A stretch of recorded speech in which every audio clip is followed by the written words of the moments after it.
puzzle is you pick random numbers in the range between 0 and 1, and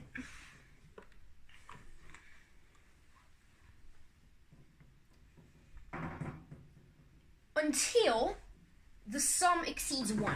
So x1 plus x2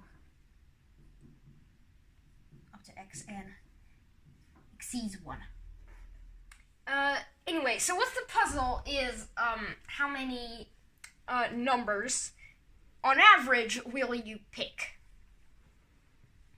So there are a number of ways to approach this puzzle. I'm going to show you the most beautiful one, as I always do.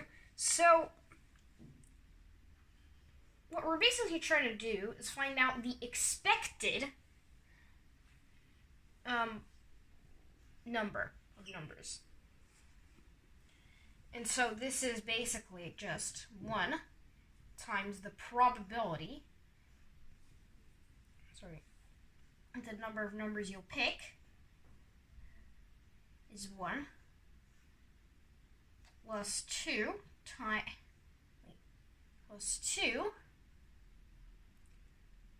times the probability that the number of numbers is 2, plus 3 times the probability that the number of numbers equals 3, and so on.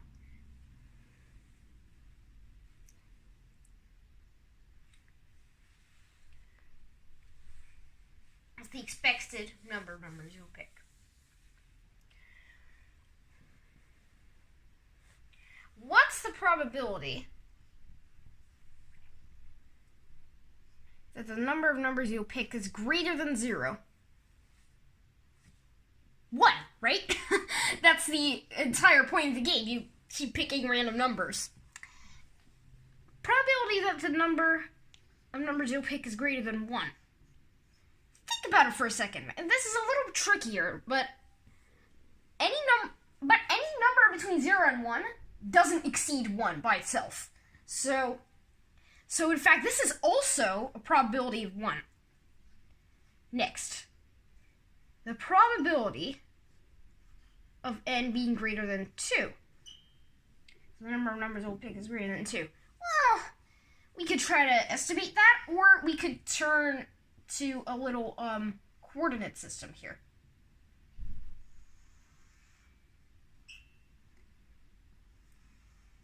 So these are 2 random numbers that we picked so far. What's the probability that the sum of them don't exceed 1?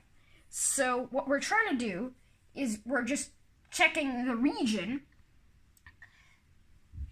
x plus y is less than or equal to 1. The less than or equal to doesn't really matter, just less than. Equals is probability 0. So what we're trying to... So basically, we're focusing on the area, the proportion of the square that's in this region. And, these 2 regions are the same, so we have just 1/2. The probability that you pick more than 2 numbers is 1/2. What's the probability that you pick more than 3 numbers? And now we sort of need a 3-dimensional coordinate system.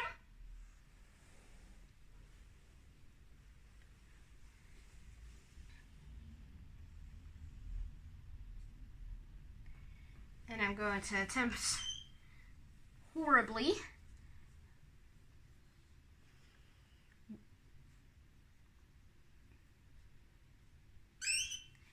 to draw a cube in quite a horrible way.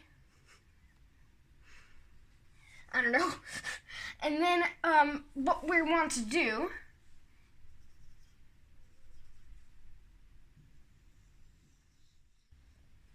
so what we're trying to do is calculate the region x plus y plus z is less than or equal to 1.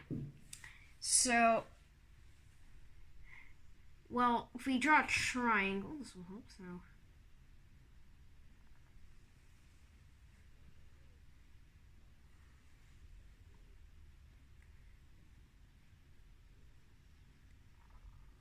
we're trying to calculate the volume now of the region underneath this triangle.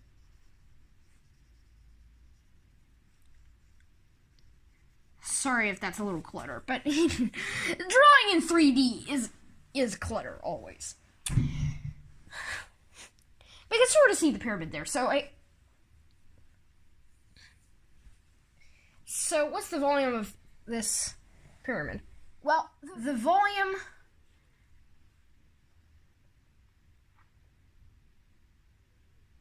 of the pyramid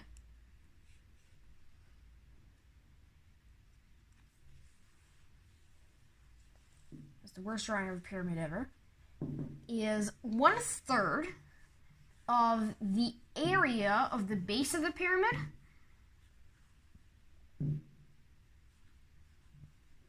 times the height. So that's 1/3 times the area, which in this case is 1/2, as we calculated up here, times the height, which in this case is 1.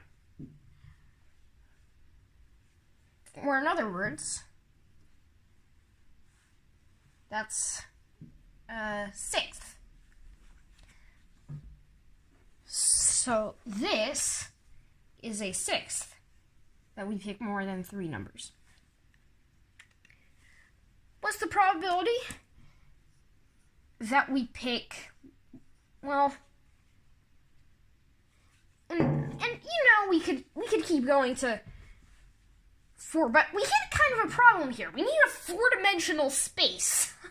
So let's just go straight into is greater than n, just to work it out in the general sense. So this is 2D, this is 3D, and then over here, what is ND? So in n dimensions, and the measure of an ND simplex, that's the generalized words,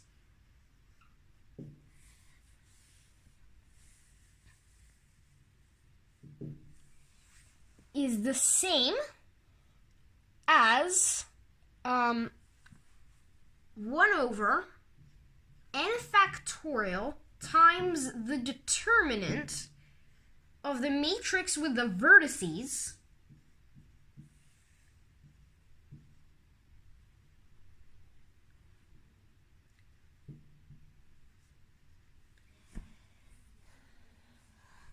and 1s at the bottom.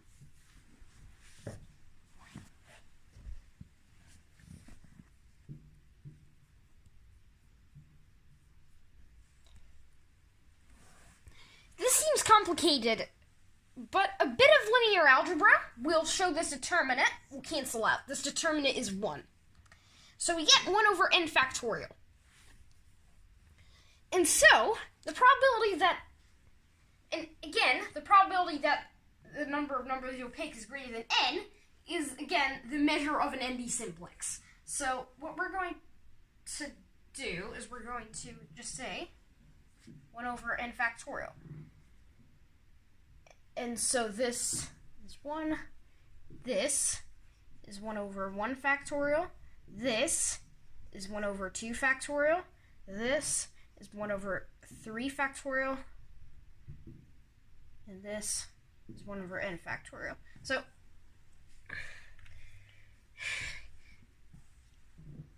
now this is where everything will collapse. We have the expected number of numbers you'll pick. That was the entire puzzle. That's 1 times the probability that you pick 1 number, exactly 1, plus 2 times the probability that you pick exactly 2 numbers, plus 3 times the probability that you pick exactly 3 numbers, and so on.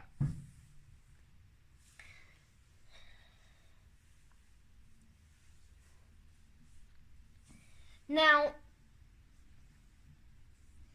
one of the problems here is all of our expressions here are greater than things. So we actually have to express each of these as equals expressions as greater than expressions. So we have 1 times what? Okay, the probability that the number of numbers you'll pick is 1. If you think about it, when do you pick exactly one number?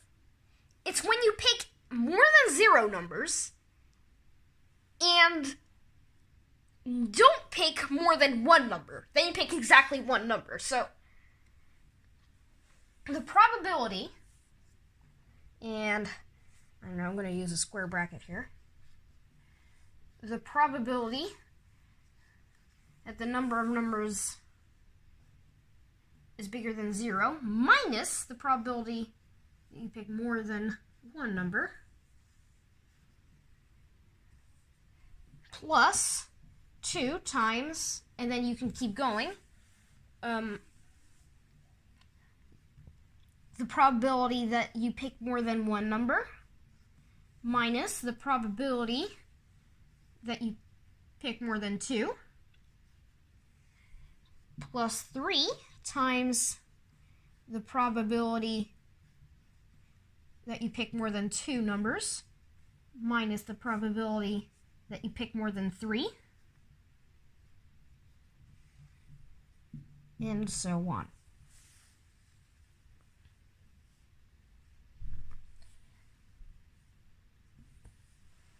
So now this is, well, what you might refer to as a telescoping series. This is a telescoping series because you can think of it as a telescope collapsing. I'll show you what I mean by that. 1 times the probability that you pick more than 0 numbers. Well, the probability that you pick more than 0 numbers.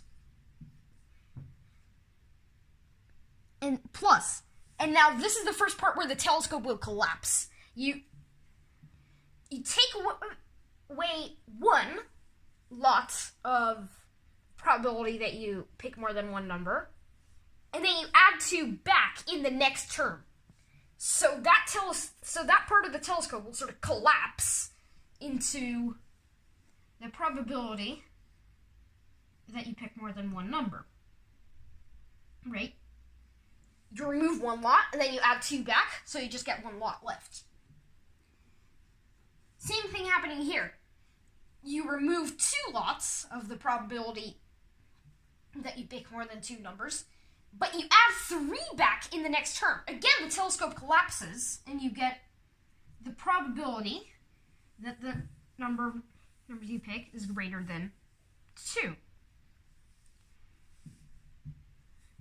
And then the probability that the number of numbers you'll pick is greater than 3.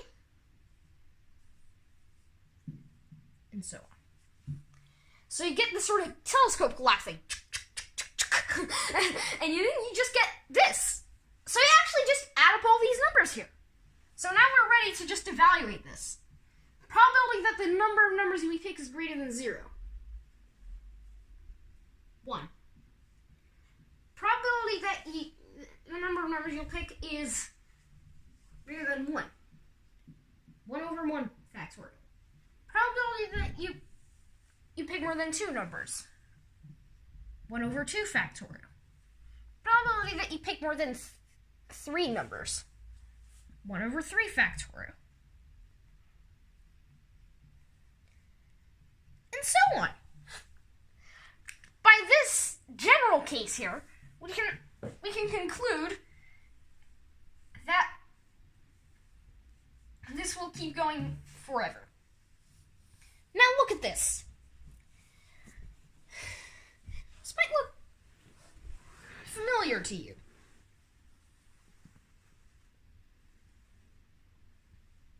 This is actually E. This is the infinite series for E. This is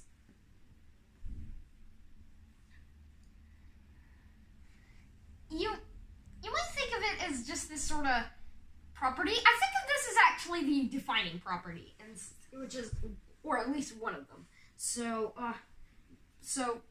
it's, I think, by the defining property of the number e, that the result is e. So, and that's why the answer to this puzzle, if you pick random numbers between 0 and 1 until their sum exceeds 1, the average number of numbers you'll pick will be e.